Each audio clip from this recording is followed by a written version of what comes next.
All right, week 2 report for the big 3 left tackles. In this one, week 1, I went Andrew Thomas, Jedrick Wills, and then Mekhi Becton of their games. That switched. So Wills stays in the middle. Becton was phenomenal against San Francisco. And then Andrew Thomas had some struggles against the Bears. He gave up his first sack of the season, got beat inside a couple times. Didn't really have like a huge impact in the run game. Even a part of that was, the Giants not running to the left. So Becton, though, like I said, he has some awesome plays. Did really well in the pass game. Didn't get to go up against Bosa much because of the injury, but did well when he faced him. And then Wills was just solid. I wonder if Wills was being bothered by the injury. We'll talk about it. We'll start off with the Jets left tackle, the big ticket, Mekhi Becton. Mekhi Becton versus the Jets. This game was just awesome. 13 reps against Nick Bosa. Did really good against him. There was one bad play he had against Bosa. This was a really good game for Mekhi Becton. Super impressive. And he improved on some little things from week 1, too. So I really liked what I saw. We'll start with it. We'll start with probably the most impressive rep of the game, going up against Nick Bosa. I'll just let it play. Bam. Bosa tries to counter back inside. And Mekhi Becton just powers down. Zero penetration. I mean, that's as good of a rep as you can have against Nick Bosa. All right, so last week, Becton was winning like the majority of his pass reps, but he was getting like beat around the edge, and he was doing a good job washing them behind Darnold. But what you want, and what he did this week, was, his hips are open a little bit, but he's got good proportion. And then stalemating right here. So he's not being collapsed into the pocket or having to wash him back and hope Darnold has stepped up in the pocket or doesn't have pressure up the middle. Just keeps him in his lane. Good hands, good strength, does the same thing. Checking back inside, good punch. Here we got a little hand play. Just nice. Like I said, his hips are a tiny bit open, but you can live with that. Good proportion. And then once he gets locked on, I mean, they're playing a little patty cake. You're not gonna put pressure on my QB. Just watch that left hand. Just hold in hands right there. Here's some play action. I mean, watch this guy try and get off the block. Just watch. He's doing everything he can, and Becton will not let him go. Some people might say that's holding. You can do that in the NFL. Here was the lone bad pass rep. Doesn't give up a sack, but this was in the beginning of the game, and he just opens his hips up here early, kind of leans a little bit. I'm not sure who that is, 92, and gets a swipe at Darnold. If Darnold's in his backswing, that could have been bad. He ends up getting sacked on the other side, so you don't really remember this play. And like I said, I like when guys, when they make a mistake, they don't just like turn around and throw their hands up. He continues to wash them. And if he doesn't do that, if he gets completely turned around, he's the one who gets credited for the sack. So even in a bad play, I can live with that with Becton. Oh, this one was just because some people told me that he didn't have any bad reps against Nick Bosa, and he did a very good job. Only 13 reps, but he did do a very good job. But I just wanted to play this one. Someone told me that he didn't have any bad reps. Anyways, that's Nick Bosa. I'm not mad at him for that. I just wanted to point it out. Okay, so in the first half, he was definitely good in the run game, but he wasn't as dominant as the Bills game. And so I was kind of like, man, I want to see those highlight plays that Mekhi Becton is looking for. First run play of the half. Just pancakes, dude. Man. That's highlight film stuff right there. That's beautiful. That is beautiful. That is just perfect. The Jets have been using him. Just basically, they're like, hey, man, use your first punch. Open up a hole. He does a good job of it. I mean, he pushes guys straight up off of him.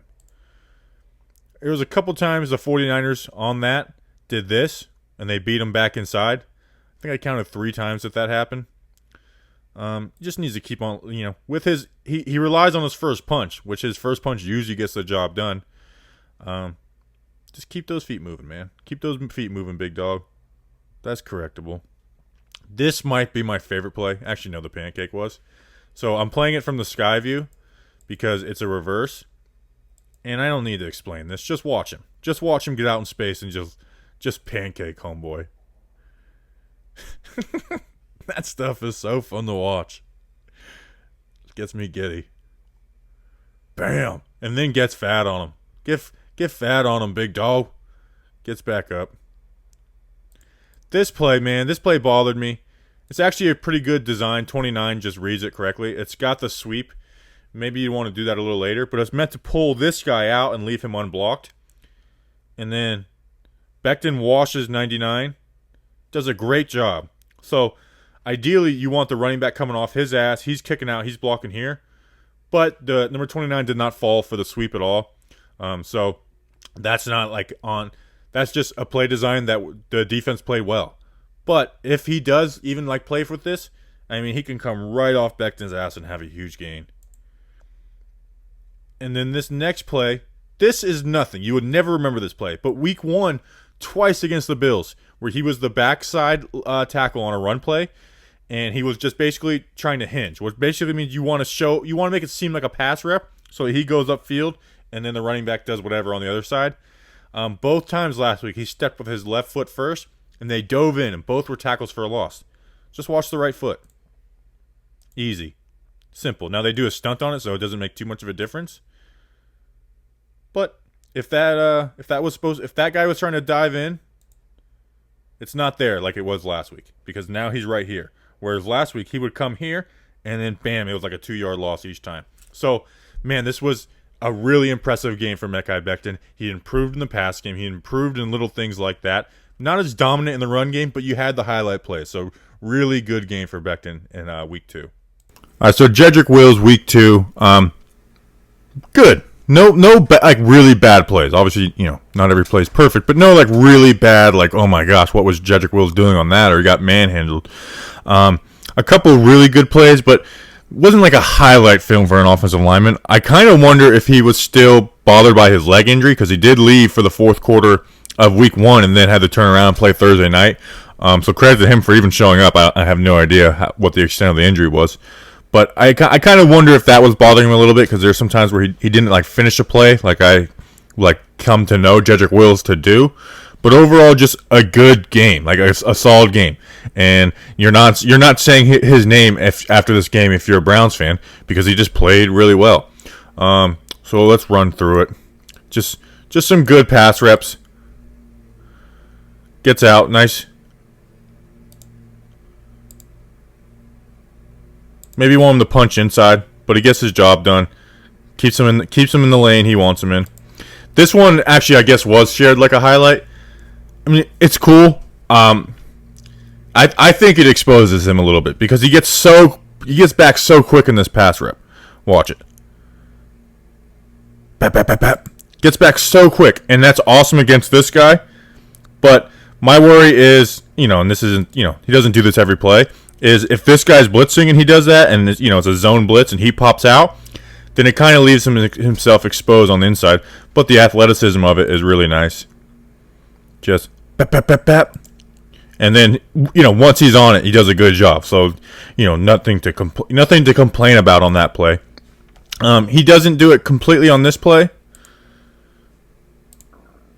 but he does open up himself up a little bit inside. But he recovers pretty well. Not a perfect rep, but he does recover. This one was really nice. They ran a stunt on him, on Sam Hubbard, and just dumps him. So you see Hubbard's locked on. He takes those arms, dumps him. When a guy locks on you, dump him like that. Good stuff right there.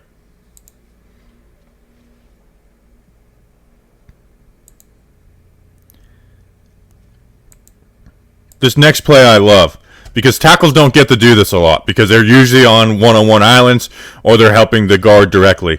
But the tight end does a great job on 58, so he's looking for work, and he gets a clean rip shot on 98. Wham! You watch him go down. That hurt.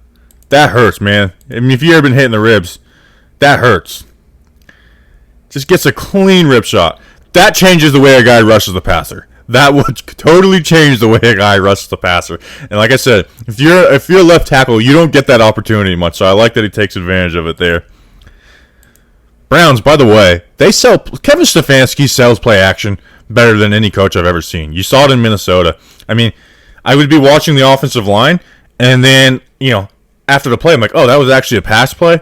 Because, I mean, he just sells the crap out of it. But this will be kind of a theme of this game. This is part of the reason I think his foot might have been hurt. But crossing face, all these rookies have struggled with it. Becton has struggled with it. Thomas struggled with it in week 2. And then Wills has struggled with it. It's hard to do on a run play, but on play action, where this guy's not flowing, it's even harder to do. So he lets the pressure get on Baker. Baker makes a nice play out of it. And then in the run game, here it's the same thing, but it's actually a run play. Now this one, there's less excuse because he's lined up as a 4-eye, which means he's on the inside shoulder of him. It's different than when he's lined up here. That's a harder block. This one, there's kind of like no excuse for that, but just a bad play. And then you saw for the rest of the game, I mean, you just watch it. He starts cutting it. Instead of trying to manhandle a guy, starts cutting it. The defense played it kind of well, the first one. The second one he does a good job tripping him up. That's what I like about Wills is he's not just trying to be like, he plays smart. Like if he realizes that he might not be able to win a battle, he plays it smart, where a lot of guys would just try and continue to manhandle him. So good on him for that. This is what I thought was the best play on him. So this defensive end is not trying to like just lose Jedrick Wills 1-on-1. He's just trying to contain this outside edge. And a lot of guys, when they do that, the left tackle will, it'll look like a good block, but he'll get him out here. Wills just keeps on, washes him out. I mean, he says, if you're going to contain the edge, dude, you're going to have to do it from the sideline. I mean, that's just nice push. That's just nice push to get him outside like that. Good stuff right there. That was the play I was probably the most impressed with. They let him pull, which, by the way, Jason Garrett, Adam Gase, let Mekhi Becton and Andrew Thomas pull. You drafted these guys for a reason, so I love this. He did it one other play. Gets skinny through the hole. I like that. It's just kind of like a nice fat man move. Just hopping through there, like he's stepping over a child's gate. And then makes a good block. Nice run for the Browns. And then this one, he just looks confused. It happens. Here's my big issue with it, though. This was beat into me as playing football. I hate to pull that card. When you mess up at 100 miles per hour. Don't turn around and throw your hands up. He doesn't actually throw his hands up. But just if you're going to mess up, do it at 100 miles per hour. If you're going to hit the wrong guy, hit him hard. And he just kind of sits around. Like, what am I doing? I guess not the worst thing, but just a note ahead. So, overall, really good game from Wills. Nothing that makes you go crazy, but a good, solid game from your left tackle. So Andrew Thomas, week 2, was was the third of these guys. One, he gave up a sack. The other two didn't. They did in week 1. He didn't in week 1. Week 2, he gives up a sack to Robert Quinn, which ends up leaving a fumble. And just had, 3-4, bad plays. Not that maybe it was questionable, just bad plays. So we'll start out with the good, though, as we usually do. This is up against Khalil Mack. Just nice. Proportion, stalemates him. I mean, good stuff right there. He always keeps good proportion. Stalemates him. Max trying. And then he finishes off with a nice little throw to the ground. I like that out of Andrew Thomas. Again, nice proportion. Finishes off. If you're going to try and lean and redirect, then I'm going to bury you. I'm going to bury you every time. Love that kind of stuff from him.